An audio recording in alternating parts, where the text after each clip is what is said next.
So you wrote in the book that after the 2010 shellacking, the midterm election, everyone in the White House went back to the drawing board and really rethought their strategy, including yourself, and really tried to think about how can we do communications differently. And one thing you write in the book is that you declared that the bully pulpit is dead. In other words, we live in this fragmented media environment where people are getting tidbits of information from text messages and Netflix and Twitter and Snapchat and wherever else. Snapchat plug. Snapchat in particular. Yes. And you don't need to go through the filter of the Washington press. However, it does feel like Donald Trump has brought the bully pulpit back in a weird way. He seems to have mastered attention capture. He is inescapable. Everything he tweets and says is covered relentlessly. Do you think the bully pulpit is back under him? No, not in the same way. Like Donald Trump has definitely captured the mind share of people. And it's not clear that that is a positive thing. I mean, it's definitely not a positive thing for the world. I don't know that it's a positive thing for him either. But if you look, put aside whatever burp in the Gallup numbers happened this week, he has historically low approval ratings. He has struggled to get most of his agenda through. His campaign manager's in jail.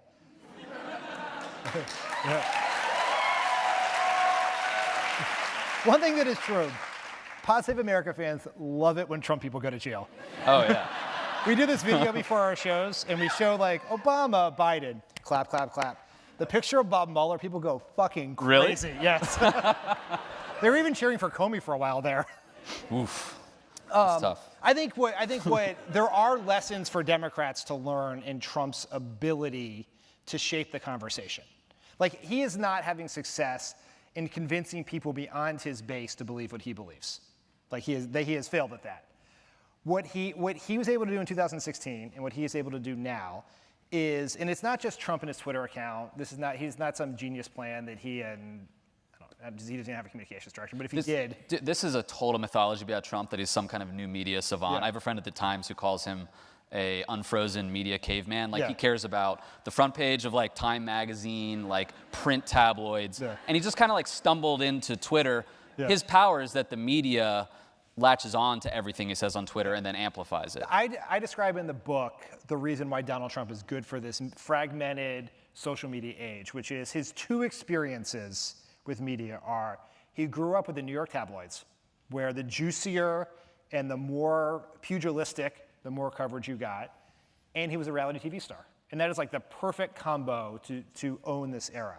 But so what is, I think, so important to understand, and this is what is the problem for progressives, and it's why we at Pod Save America, and it's why John and Tommy started Crooked Media, and we're building out this podcast empire, is the Republicans have this massive apparatus. We think about Fox News, but it's so much more than Fox News. It's Breitbart, it's Gateway Pundit, it's a bunch of these Pizzagate Twitter trolls with nearly 1 million followers. And what they are doing is they are constantly pumping pro-Trump content into the social media ecosystem and anti-democratic content into the social media ecosystem. And they have figured out a way to do it that they've understood that the way to sort of gig Facebook to make their content viral is outrage. Piss people off, make people comment on it, make people yell about it, and it gets shown to more people. And here's the Democratic plan up through 2016.